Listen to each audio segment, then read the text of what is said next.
Le 15 août 2017, le couple français Pierre Dubois, ingénieur informatique de 32 ans de Lyon,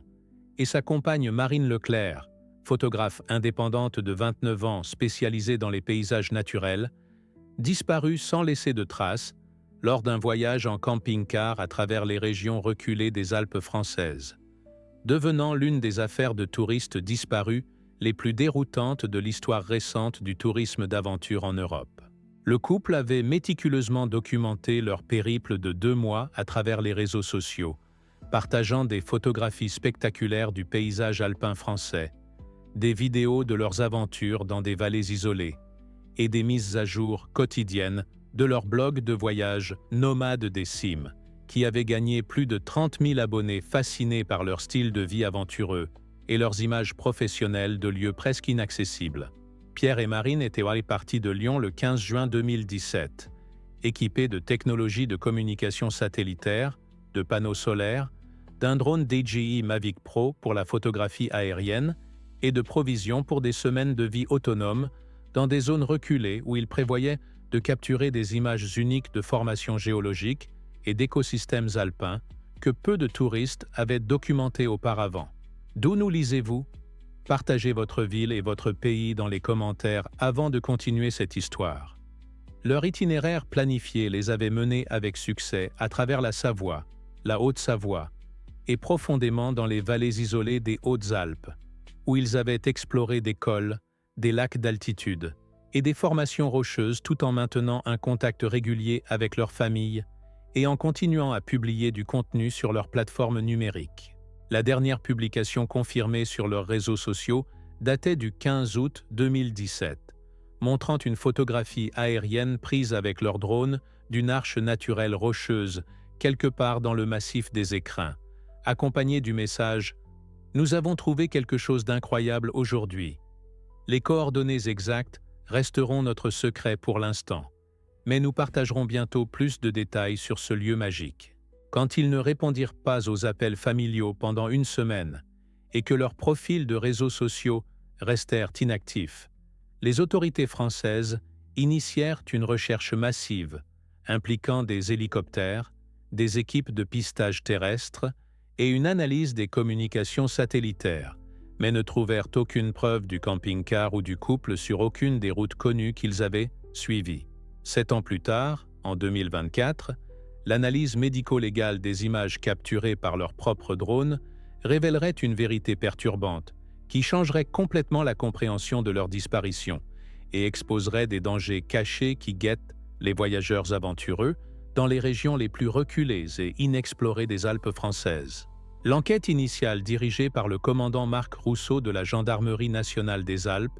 devint une opération de recherche internationale impliquant les autorités françaises, italienne et suisse, incluant la participation d'Interpol en raison de la nature transfrontalière potentielle de leur voyage dans les Alpes. La recherche révéla l'immense complexité de traquer des individus dans les vastes étendues montagneuses des Alpes françaises, où des milliers de kilomètres carrés de terrain accidentés, de gorges profondes et de formations rocheuses pourraient facilement dissimuler un véhicule de la taille d'un camping-car de la vue aérienne, surtout s'il était tombé dans l'un des nombreux ravins ou torrents qui entaillaient le paysage comme des cicatrices invisibles. Les enquêteurs analysèrent méticuleusement les publications sur les réseaux sociaux de Pierre et Marine, utilisant les métadonnées des photographies, l'analyse de géolocalisation et des techniques de reconnaissance de paysage pour tenter de reconstruire leur route exacte à travers les montagnes. Mais beaucoup de leurs emplacements les plus récents ne correspondaient pas à des routes connues ou à des zones officiellement cartographiées. La famille Dubois embaucha des enquêteurs privés spécialisés dans les cas de personnes disparues en montagne, qui révélèrent que la région où le couple avait voyagé était connue pour des avalanches soudaines, des éboulements et des conditions météorologiques changeantes qui pouvaient transformer rapidement une randonnée paisible en situation de survie mortelle. L'analyse de leur communication satellitaire montra que leur dernier contact confirmé avait eu lieu le 14 août 2017, quand Pierre avait envoyé un message texte à son frère disant « Demain, nous allons explorer quelque chose qui pourrait être notre plus grande découverte jusqu'à présent. mais ne fournit aucun détail spécifique sur l'emplacement ou la nature de la découverte. Les autorités enquêtèrent également sur la possibilité que le couple ait subi une panne mécanique ou se soit perdu dans un terrain traître, surtout étant donné qu'ils exploraient des zones reculées sans routes établies, où un véhicule lourd comme un camping-car pourrait facilement s'enliser ou se renverser. Les équipes de recherche utilisèrent des hélicoptères équipés de technologies d'imagerie thermique pour couvrir des milliers de kilomètres carrés de montagnes, tandis que les unités terrestres suivaient des chemins de terre et des sentiers d'animaux que le couple aurait pu utiliser pour accéder à des emplacements reculés pour la photographie. La recherche inclut également des consultations avec des communautés locales de montagnards et des bergers qui connaissaient intimement le terrain et auraient pu voir le camping-car blanc distinctif passer par des zones qui voyaient rarement des touristes étrangers. Malgré ces efforts extensifs, qui continuèrent par intermittence pendant 2 ans, aucune preuve physique du camping-car, d'effets personnels, ou de tout signe que Pierre et Marine avaient été dans les zones ratissées par les équipes de recherche professionnelles ne fut trouvée. Les 7 années qui suivirent la disparition de Pierre et Marine furent donc marquées par les efforts inlassables de leur famille pour maintenir l'affaire active et chercher de nouvelles pistes, tout en faisant face à l'incertitude dévastatrice de ne pas savoir si leurs proches étaient vivants ou morts. Les parents de Pierre, Robert et Sylvie Dubois établirent la Fondation Pierre et Marine pour les voyageurs disparus, qui fournissait des ressources et un soutien aux familles d'autres touristes qui avaient disparu dans les Alpes et les Pyrénées, tout en continuant à financer des recherches privées et à maintenir la pression sur les autorités pour garder l'affaire ouverte. La sœur de Marine, Sophie Leclerc, devint une défenseure proéminente de la sécurité des voyageurs d'aventure, travaillant avec des organisations de voyage et des gouvernements pour développer de meilleurs protocoles de communication et de suivi pour les personnes voyageant dans des régions reculées. Les familles embauchèrent des experts en analyse de données numériques qui examinèrent chaque photographie, vidéo et publication sur les réseaux sociaux que Pierre et Marine avaient créés, utilisant des techniques avancées d'analyse d'images pour identifier des repères géologiques uniques qui pourraient aider à localiser leurs positions exactes pendant les jours précédant leur disparition. Des enquêteurs privés spécialisés dans les cas alpins interviewèrent des centaines de résidents locaux, de guides touristiques et d'opérateurs de tours dans les régions où le couple avait voyagé, générant des dizaines d'observations rapportées du camping-car blanc, bien qu'aucune ne puisse être vérifiée ou ne conduise à des preuves concrètes. L'affaire attira l'attention internationale à travers des documentaires télévisés, des podcasts de crimes réels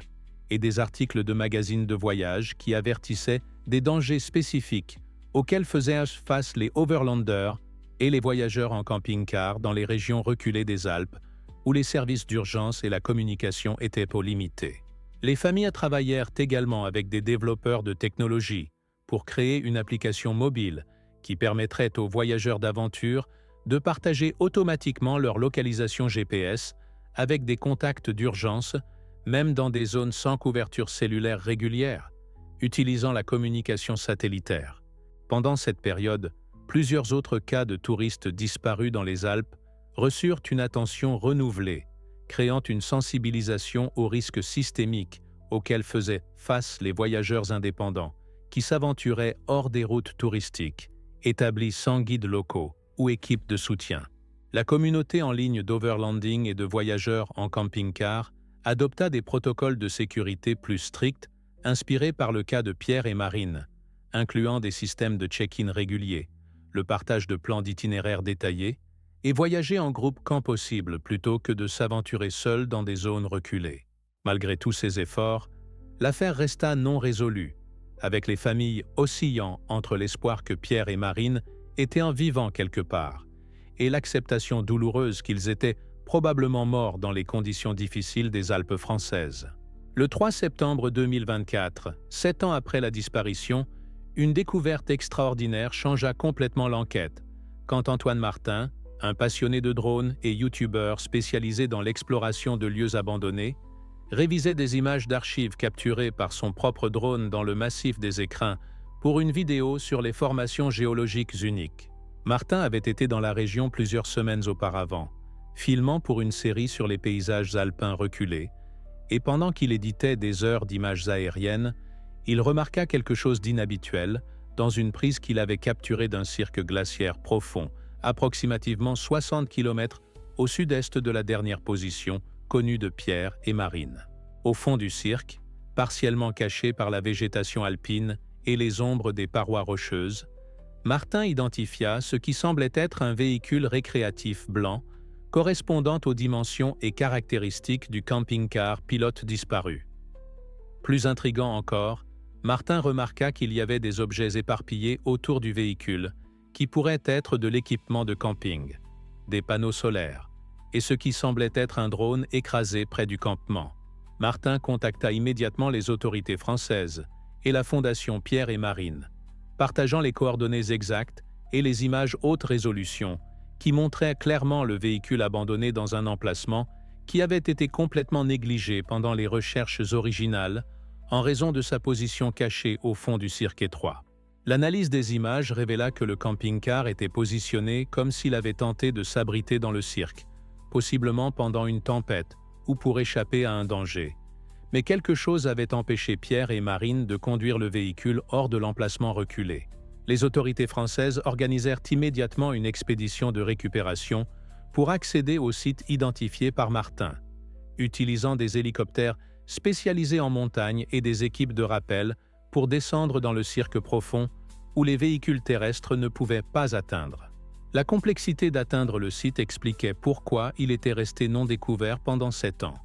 malgré les recherches extensives qui s'étaient concentrées sur des zones plus accessibles et des routes de voyage probables. La découverte souleva également des questions troublantes sur comment et pourquoi Pierre et Marine avaient fini dans un emplacement si reculé et apparemment inaccessible, et ce qui avait causé qu'ils abandonnent leur camping-car au fond d'un cirque où ils n'avaient aucun moyen évident d'évasion. Le 15 septembre 2024, l'expédition de récupération atteignit le site identifié dans les images du drone et confirma la présence du camping-car pilote de Pierre et Marine, mais révéla également des preuves troublantes qui changeraient complètement la compréhension de leur disparition et de leur destin final. Dr. Catherine Moreau, l'anthropologue médico-légal principal assigné au site, détermina que le véhicule avait été dans le cirque pendant approximativement 7 ans, basé sur les patterns d'usure, la croissance de végétation et les effets d'érosion visibles sur l'extérieur du camping-car. Les enquêteurs trouvèrent les restes de Pierre Dubois à l'intérieur du véhicule, assis sur le siège conducteur avec des preuves médico-légales indiquant qu'il était mort d'un traumatisme crânien, causé par une chute de pierre, tandis que les restes de Marine Leclerc furent trouvés approximativement 150 mètres du camping-car, dans une position suggérant qu'elle avait tenté de fuir à pied avant d'être prise dans une avalanche de roches. L'analyse de la scène du crime révéla que le couple avait été victime d'un événement géologique catastrophique, avec des preuves qu'ils avaient tenté de survivre en utilisant leur équipement de camping et leurs provisions d'urgence que Pierre portait pour la protection dans les zones reculées. Plus troublante encore, les enquêteurs trouvèrent des preuves que Pierre et Marine n'avaient pas été les seules victimes dans ce site, avec des restes humains supplémentaires et des effets personnels indiquant qu'au moins 2 autres personnes avaient péri dans le même cirque au cours d'une période de plusieurs années. L'analyse géologique des roches récupérées de la Seine montra qu'elles provenaient de multiples chutes de pierres différentes, suggérant que les morts avaient été causées par l'instabilité chronique de la paroi rocheuse, plutôt que par un événement unique. Les objets personnels trouvés dans le camping-car incluaient l'appareil photo et l'équipement de photographie de Marine, avec les cartes mémoire intactes contenant des images qui documentaient les jours finaux du couple et révélaient qu'ils avaient découvert ce qui semblait être une zone géologiquement instable, mais spectaculairement belle, qu'ils voulaient documenter pour leurs abonnés. Les photographies les plus récentes montraient que Pierre et Marine avaient découvert ce qui semblait être une formation rocheuse rare dans la zone reculée, avec des images de cristallisation minérale unique et de formations géologiques que peu de géologues avaient documentées auparavant. Les preuves suggéraient que le couple était inadvertent entré dans une zone connue des géologues locaux comme étant sujette à l'instabilité rocheuse, mais qui n'étaient pas marqués ou signalés aux touristes,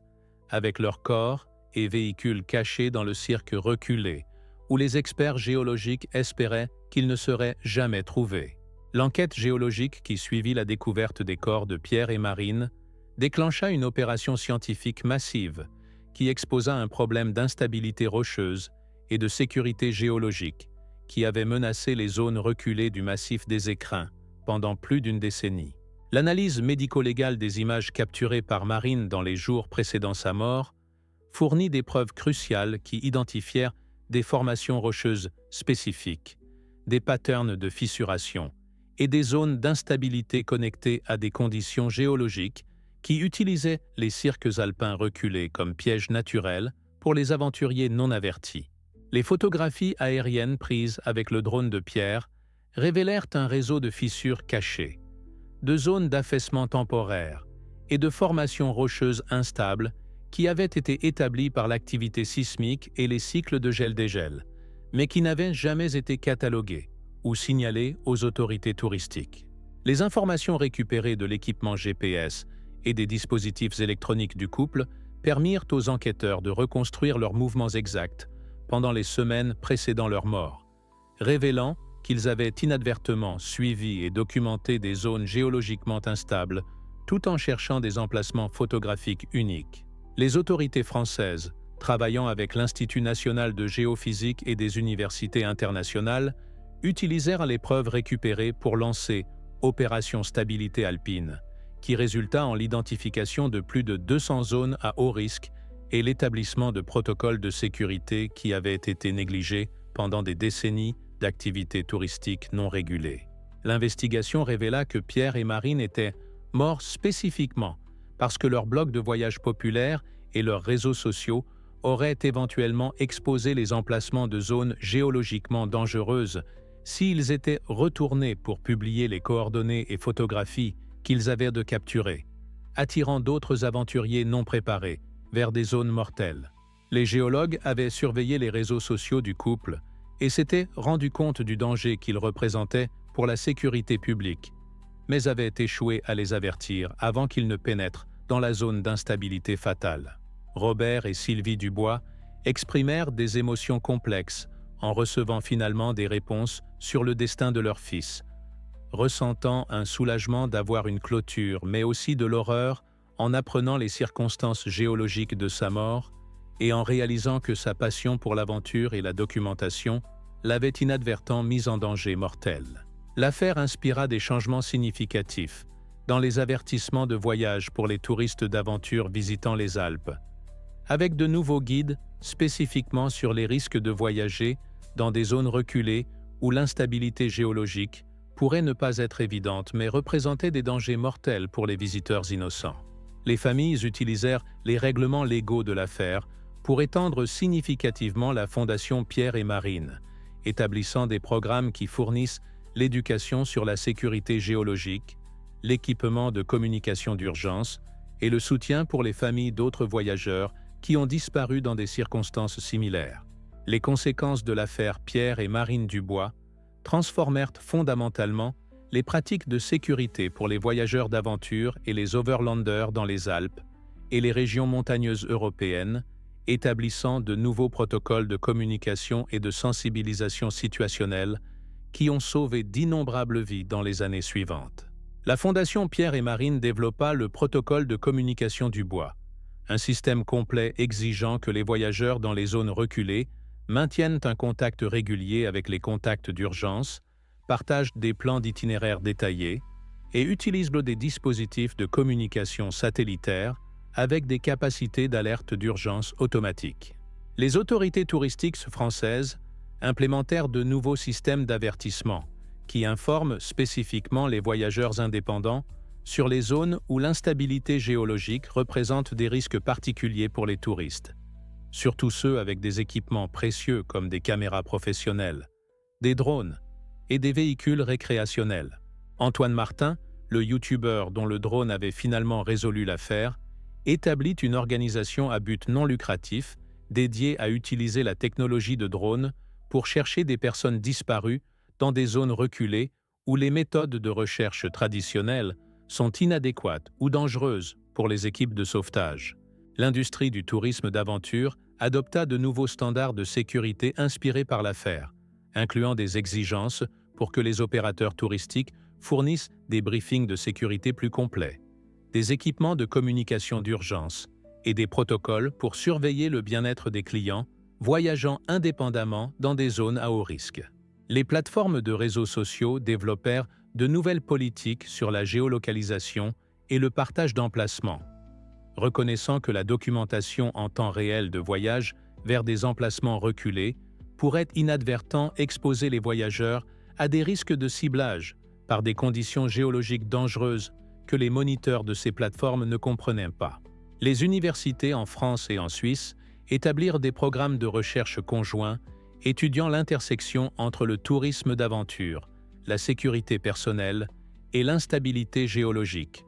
utilisant l'affaire Dubois comme une étude fondamentale sur comment les voyageurs peuvent inadvertent rencontrer des dangers géologiques cachés. La technologie GPS et de communication satellitaire devint standard pour les voyageurs sérieux d'overlanding, avec des dispositifs qui non seulement fournissent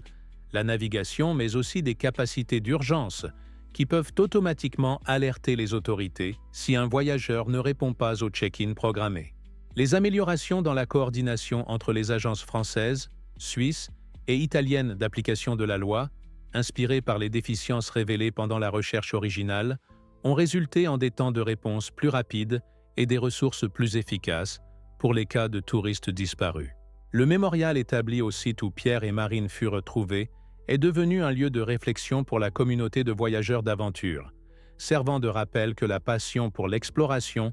doit toujours être équilibrée avec la sensibilisation aux risques géologiques réels qui existent dans les régions les plus reculées du monde. Une décennie après la découverte qui avait finalement résolu l'affaire Dubois, l'impact de leur histoire continue d'influencer les pratiques de sécurité des voyageurs et les opérations d'application de la loi dans toute l'Europe,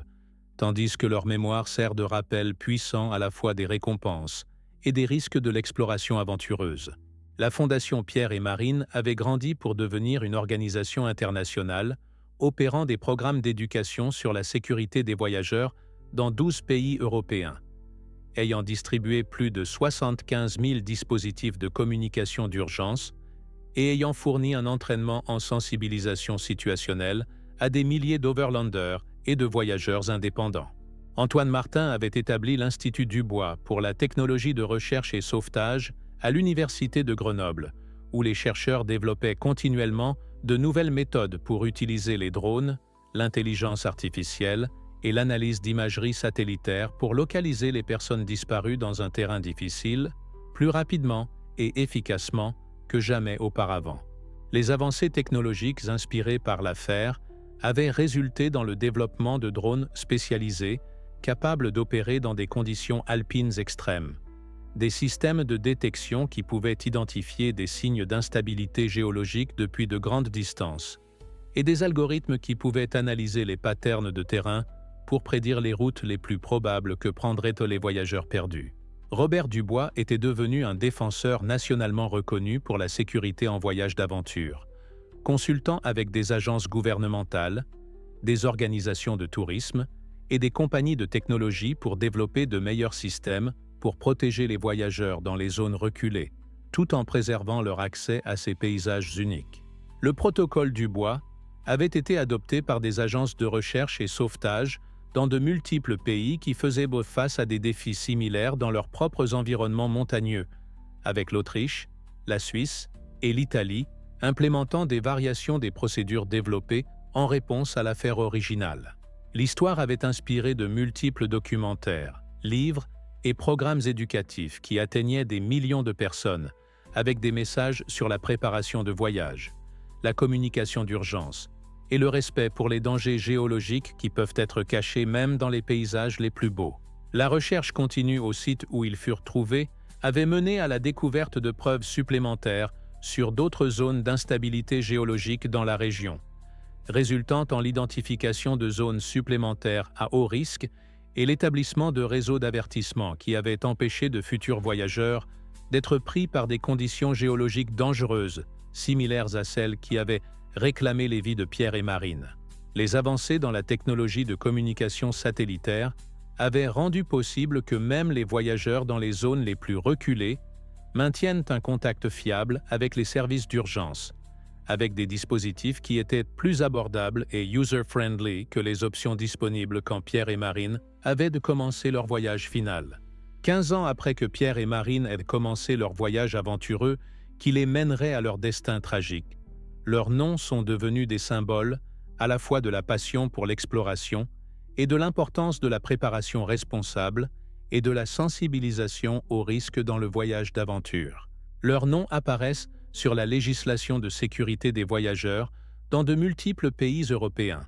sur des systèmes de technologie implémentés dans des milliers de véhicules récréationnels, et dans des programmes d'entraînement qui ont éduqué des centaines de milliers de personnes sur la navigation sûre et la survie dans des environnements montagneux. La Fondation Pierre et Marine avait évolué en une organisation avec un budget annuel de plus de 30 millions d'euros, finançant la recherche en technologie de recherche et sauvetage, fournissant des ressources pour les familles affectées par des tragédies de voyage et plaidant pour des politiques gouvernementales qui équilibraient l'accès récréationnel avec la sécurité publique. Les familles Dubois et Leclerc avaient trouvé un but en transformant leur perte personnelle en une mission de vie, dédiée à prévenir que d'autres familles expérimentent des tragédies similaires, ayant reçu une reconnaissance internationale pour leur travail en éducation sur la sécurité de voyage et soutien aux victimes. L'Institut Dubois était devenu un centre de recherche leader mondial dans les applications de technologie pour la recherche et le sauvetage, avec des diplômés travaillant dans des agences d'application de la loi, des organisations de réponse d'urgence et des compagnies de technologie dans le monde entier. Les améliorations dans les systèmes d'alerte précoce, la coordination de sauvetage et la technologie de communication implémentée en réponse à l'affaire avaient été créditées de sauver plus de 300 vies dans des situations où les voyageurs se trouvaient en danger dans des zones reculées. Chaque année, des milliers d'overlanders et de voyageurs d'aventure visitaient le mémorial établi en leur honneur, emportant avec eux une appréciation plus profonde à la fois de la magnificence et des dangers inhérents des paysages montagneux, et un engagement renouvelé avec la préparation responsable et la communication de sécurité. L'affaire avait inspiré une génération entière de chercheurs, technologues et professionnels de sécurité qui dédièrent leur carrière à développer des systèmes de plus en plus sophistiqués pour protéger les personnes qui s'aventuraient dans des environnements reculés et potentiellement dangereux. Les photographies finales prises par Pierre et Marine, récupérées de leur équipement, étaient devenues des rappels puissants de l'importance d'équilibrer la passion pour la documentation et l'exploration avec la sensibilisation que même les paysages les plus beaux peuvent cacher des dangers géologiques mortels. Leur histoire continuait d'être racontée dans des programmes éducatifs, des documentaires et des matériels d'entraînement qui atteignaient des millions de personnes annuellement, assurant que leur mémoire inspirait une vigilance continue et des améliorations dans la sécurité de voyage pour toutes les personnes cherchant à expérimenter les merveilles reculées du monde. La communauté globale d'Overlanding avait adopté le motto « Explorer avec sagesse » en leur honneur, reconnaissant que le véritable esprit aventureux nécessite non seulement le courage d'explorer l'inconnu, mais aussi la sagesse de le faire, de manière qui respecte à la fois les dangers naturels et géologiques, qui peuvent être présents dans les endroits les plus beaux, mais reculés de la Terre. Aujourd'hui, plus d'une décennie après que Pierre Dubois et Marine Leclerc aient entrepris leur voyage final vers les régions reculées des Alpes françaises, leur héritage vit dans chaque dispositif GPS qui guide les voyageurs aventureux en sécurité vers la maison, chaque système de communication d'urgence qui sauve des vies dans les montagnes, et chaque protocole de sécurité qui protège les explorateurs des dangers géologiques, cachés dans des paysages apparemment pristins. Les technologies avancées inspirées par leur affaire ont évolué vers des systèmes d'intelligence artificielle qui peuvent prédire les patterns de risques géologiques pour les voyageurs dans des zones reculées, des drones autonomes qui peuvent effectuer des recherches de sauvetage dans un terrain impossible pour les équipes humaines, et des réseaux de communication satellitaires qui assurent qu'aucun aventurier n'est vraiment au-delà de la portée de l'aide d'urgence. Les paysages montagneux des Alpes françaises autrefois un labyrinthe potentiellement mortel pour les voyageurs non préparés, opère maintenant sous certains des protocoles de sécurité et de surveillance les plus avancés du monde, avec des systèmes qui peuvent détecter l'instabilité géologique et automatiquement alerter à la fois les voyageurs et les autorités sur les dangers potentiels. Les familles Dubois et Leclerc, maintenant plus âgées mais toujours actives dans leur travail de plaidoyer, continuent d'honorer la mémoire de Pierre et Marine à travers le service aux autres, ayant trouvé que transformer leur deuil en action positive a fourni à la fois la guérison et le but dans les décennies depuis leur perte dévastatrice. Le protocole Dubois a été adopté par des pays dans le monde entier qui font face à des défis similaires dans la protection des aventuriers et touristes dans des environnements reculés, créant un réseau global de protection qui aurait été impensable quand Pierre et Marine avaient originalement planifié leur voyage de 2 mois à travers les Alpes. Leurs photographies de voyage, capturées pendant des moments plus heureux de leur aventure, sont exposées dans le mémorial comme des rappels qu'ils étaient des personnes réelles avec des rêves, des passions et de l'amour pour l'exploration,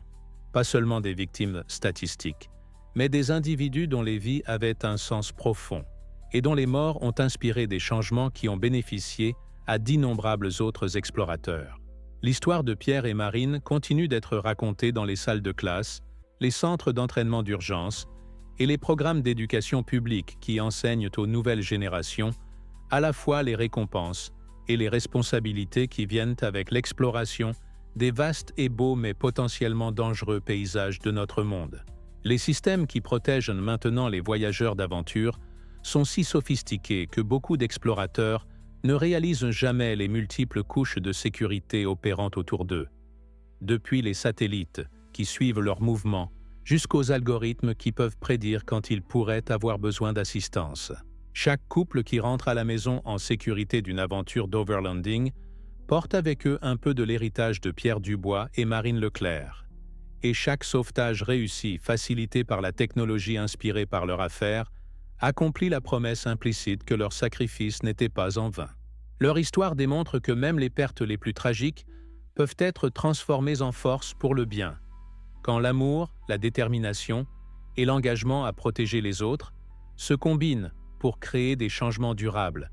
qui sauvent des vies et honorent la mémoire de ceux qui ont été perdus en poursuivant leur passion pour découvrir les endroits les plus reculés et beaux de la Terre. Pierre et Marine prouvent que bien que le monde puisse contenir des dangers cachés même dans ses coins les plus beaux,